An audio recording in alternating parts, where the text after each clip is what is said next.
எல்லாருக்கும் வணக்கம். இன்றைக்கி நம்ம வீடியோவில் என்ன பார்க்க போகிறோம்னா, அதாவது சன்னா மசாலா தான் இன்றைக்கி செய்ய போகிறோம். சப்பாத்தி, இட்லி, தோசை, புரோட்டா எல்லாத்துக்குமே நல்லாயிருக்கும். சாப்பாட்டுக்கும் கூட சாப்பிட்டுக்கலாம், நல்லாவே இருக்கும். இன்றைக்கி சன்னா மசாலா எப்படி செய்கிறது அப்படிங்கிறத நம்ம வீடியோவில் பார்க்க போகிறோம். அதுக்கு கொண்டைக்கடலை எடுத்து நான் நைட்டே ஊற வச்சுட்டேன். இப்போ காலையில் பாருங்கள் நல்லா ஊறி இருக்குது. நம்ம இந்த கொண்டைக்கடலையை நல்லா சுத்தமாக கழுவிட்டு நல்ல தண்ணி ஊற்றி வைக்கணும். இந்த தண்ணியோட தான் வேக வைக்கணும், அப்போ தான் நம்மளுக்கு நல்ல சத்து. இதை ஒரு குக்கரில் இப்படியே தண்ணியோடவே சேர்த்துக்கோங்க. கொஞ்சமாக உப்பு போட்டுக்கோங்க. இப்போ இதை மூடி வச்சு ஒரு 3-4 விசில் விட்டால் போதும். இப்போ இதை மூடி வச்சு வேக விட்டுருவோம். வச்சுட்டியா? சன்னா மசாலா வைக்கிறதுக்கு ஃபஸ்ட்டு ஒரு மசாலா இருக்கணும். இந்த மசாலாவுக்கு ஃபஸ்ட்டு அடுப்பில் சட்டி வச்சுருக்குறோம். கொஞ்சம் மேலே எண்ணெய் ஊற்றிக்கலாம். இது சன்னா மசாலாவுக்கு நம்ம கடையிலலாம் போய் சாப்பிட்டோம்னா எந்த ஒரு அதாவது வெங்காயமோ தக்காளியோ தோலோ எதுவுமே இருக்காது. அதை நல்லா பேஸ்ட்டாக அரைச்சி சேர்த்து தான் வைப்பாங்க. அப்படி வச்சா தான் இந்த சன்னா மசாலா நல்லாயிருக்கும். குழந்தைங்களும் சாப்பிடும் பொழுது திப்பியாக இருக்குன்னு எடுத்து கீழே போட மாட்டாங்க. அதனால் நம்ம கடையில் எப்படி செய்வாங்களோ அதே மாதிரி தான் இன்றைக்கி நம்ம சன்னா மசாலா செய்ய போகிறோம். 3 வெங்காயம், பெரிய வெங்காயம் எடுத்து இந்த மாதிரி கொஞ்சம் பெருசாக வெட்டி வச்சுருக்குறோம். இதை ஃபஸ்ட்டு போட்டு வதக்கிக்கலாம்.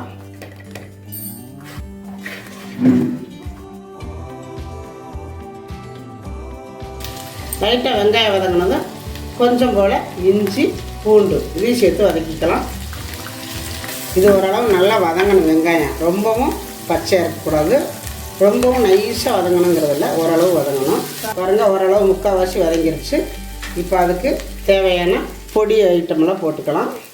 1 ஸ்பூன் மிளகாத்தூள், 1 ஸ்பூன் சோம்புத்தூள், 1 ஸ்பூன் சீரகத்தூள், 1 ஸ்பூன் கரம் மசாலா, 1 ஸ்பூன் மல்லித்தூள், 1/2 ஸ்பூன் மஞ்சத்தூள் எடுத்துருக்கேன். இப்போ இதெல்லாம் போட்டு நல்லா மிக்ஸ் பண்ணிக்கலாம். 2 கிண்டு கிண்டோன்னே தக்காளி, உங்களுக்கு எந்த அளவுக்கு மசாலா தேவையோ அந்த அளவுக்கு தக்காளி வெங்காயம் சேர்த்துக்கலாம். நீங்கள் எனக்கு கொஞ்சம் மசாலா கூட வேணும், அதனால் பெரிய தக்காளியை ஒரு 4 தக்காளி கட் பண்ணி நாங்கள் சேர்த்துருக்குறோம். இப்போ இதையும் சேர்த்து நல்லா வதக்கிக்கலாம். இதெல்லாம் சேர்த்து நல்லா வதங்கணும்.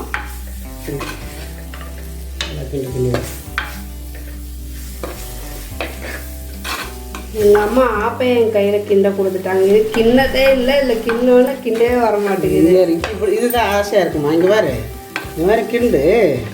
அந்த காலத்துலலாம் இதுதான் கரண்டி எங்களுக்குலாம். உனக்கு எங்கள் காலத்தில் இப்போ இதுதானே கரண்டி, இதில் கிண்டாதான் எங்களுக்கு வரும். இருந்தாலும் இதில் கிண்டி பழகு. அப்புறம் எப்போ தான் பழகுறது? கிண்டி பழகு. பிடிச்சி இது கிண்டி பாரு, உனக்கு அப்படி தெரியாது. நல்லா இருக்கும், அது ஒரு மாதிரி வித்தியாசமா. அது எல்லாம் இது குழிக்குள்ளே போய் தான் கிண்டவே வர மாட்டேங்குது. 1/2 கப் அளவு தண்ணி ஊற்றிக்கலாம்.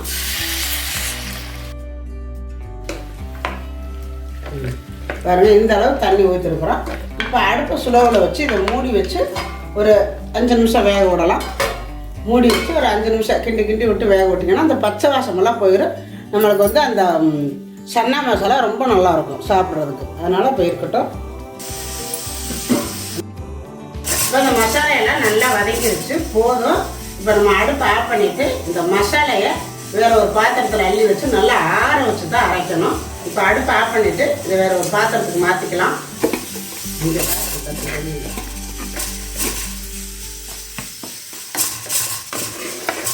இதெல்லாம் நல்லா வலிச்சு எடுத்தாச்சு. அது இருக்கட்டும், நல்லா ஆறட்டும். இப்போ வதக்கின மசாலாவை பேஸ்ட் பண்ணி எடுத்தாச்சு. இப்போ சன்னா மசாலா ரெடி பண்ணிக்கலாம். இப்போ பாத்திரம் காஞ்சதும் எண்ணெய் ஊற்றிக்கலாம். எண்ணெய் காஞ்சதும் கொஞ்சமாக பட்டை, 3 கிராம்பு, 3 ஏலக்காய், கொஞ்சமாக கல்பாசி, அப்புறம் நட்சத்திரப்பூ. இப்போ இதை போட்டுக்கலாம். கருவேப்பிலை, 3 பச்சை மிளகா. இப்போ நம்ம மசாலா பேஸ்ட்டை போட்டு மிக்ஸ் பண்ணிக்கலாம்.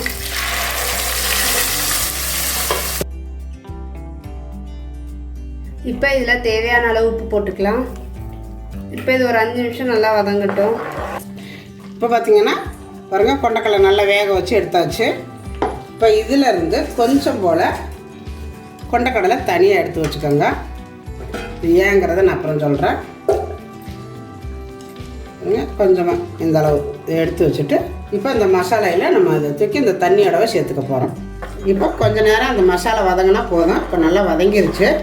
இப்போ நம்ம வேக வச்சுருக்கிற இந்த கொண்டைக்கடலை அப்படியே தண்ணியோடவே சேர்த்துக்கலாம். சேர்த்துட்டு உங்களுக்கு எந்த அளவுக்கு கெட்டி வேணுமோ அந்த அளவுக்கு வச்சுக்கோங்க. இதுக்கு வந்து தேங்காய் எல்லாம் சேர்த்தக்கூடாது. தேங்காய் சேர்த்துனீங்கன்னா அந்த டேஸ்ட் இருக்காது. அதனால் தேங்காய் எல்லாம் சேர்த்துக்காதீங்க.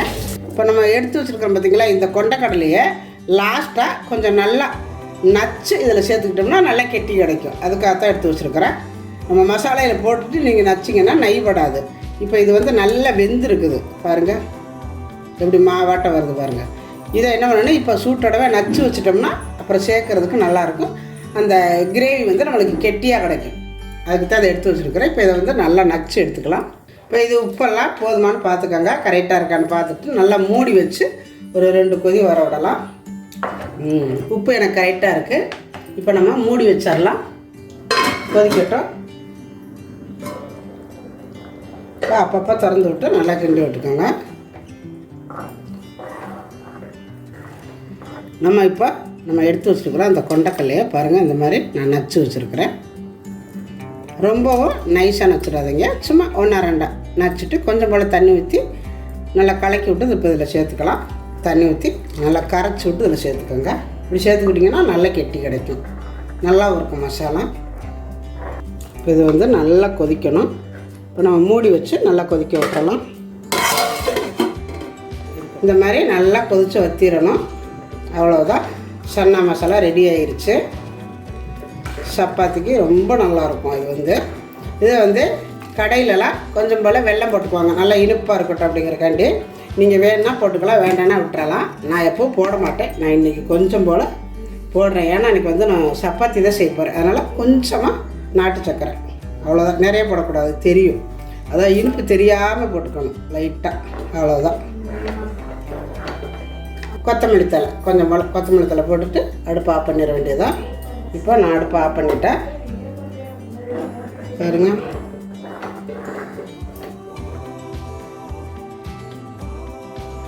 இதில் வந்து கஸ்தூரி மட்டி போட்டுக்கிட்டிங்கன்னா ரொம்ப நல்லாயிருக்கும்.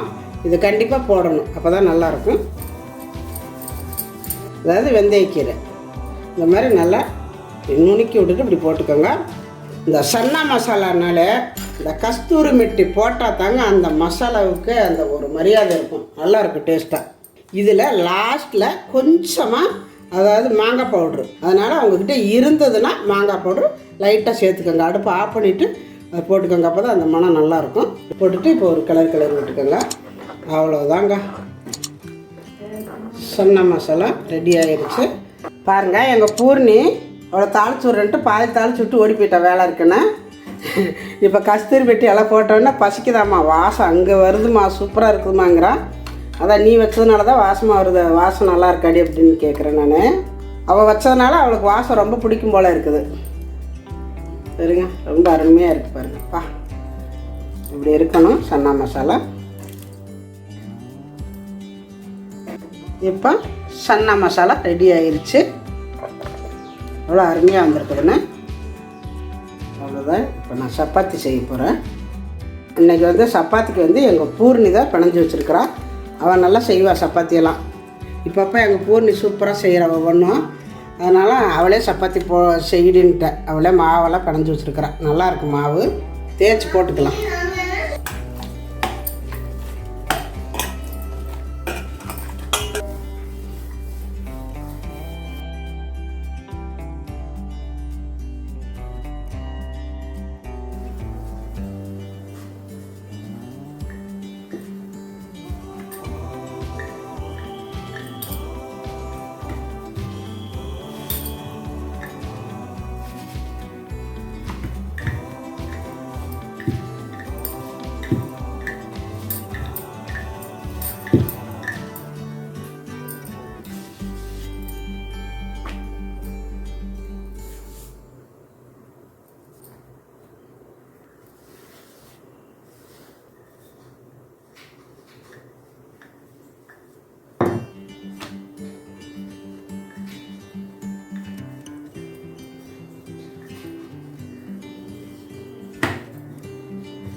இல்லை இந்த மாதிரி சேர்த்து வச்சு தேய்ச்சாக்கா சப்பாத்தி ரொம்ப நைஸாக நல்லாயிருக்கும்.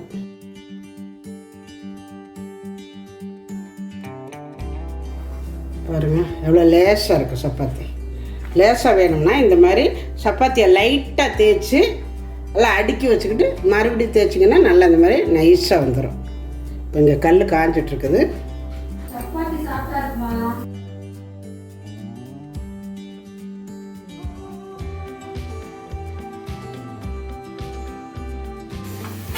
அவ்வளோதான், லேசாக வந்தாலே போதும். இது வந்து நம்ம லேசாக தேய்ச்சிருக்கோம், கண்ணாடி மாதிரி நல்லாயிருக்கும்.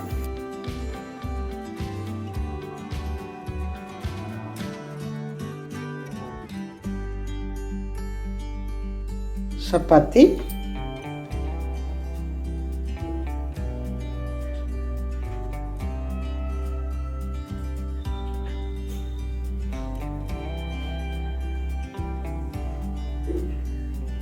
இப்போ ரொம்ப அருமையான சன்னா மசாலா கிரேவி ரொம்ப அருமையாக வந்திருக்குது. இதுக்கு வந்து சப்பாத்தி, இட்லி, தோசை, புரோட்டா எல்லாத்துக்குமே நல்லா சூட்டாகும், சாப்பாட்டுக்கும் நல்லாயிருக்கும். இதே மாதிரி நீங்களும் உங்கள் வீட்டில் செஞ்சு பாருங்கள். செஞ்சு பார்த்துட்டு எப்படி வந்துச்சு அப்படிங்கிறத எனக்கு கமெண்ட்டில் சொல்லுங்கள். இந்த வீடியோ பிடிச்சிருந்தா லைக் பண்ணுங்கள், ஷேர் பண்ணுங்கள், செட்டிநாடு சமையலுக்கு சப்ஸ்கிரைப் பண்ணுங்கள். நன்றி. வாழ்க வளமுடன்.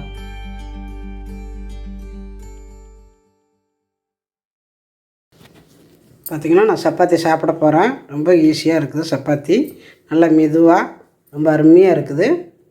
பாருங்கள், இந்த சன்னாவோட வச்சு சாப்பிடும் பொழுது அவ்வளோ அருமையாக இருக்கும்.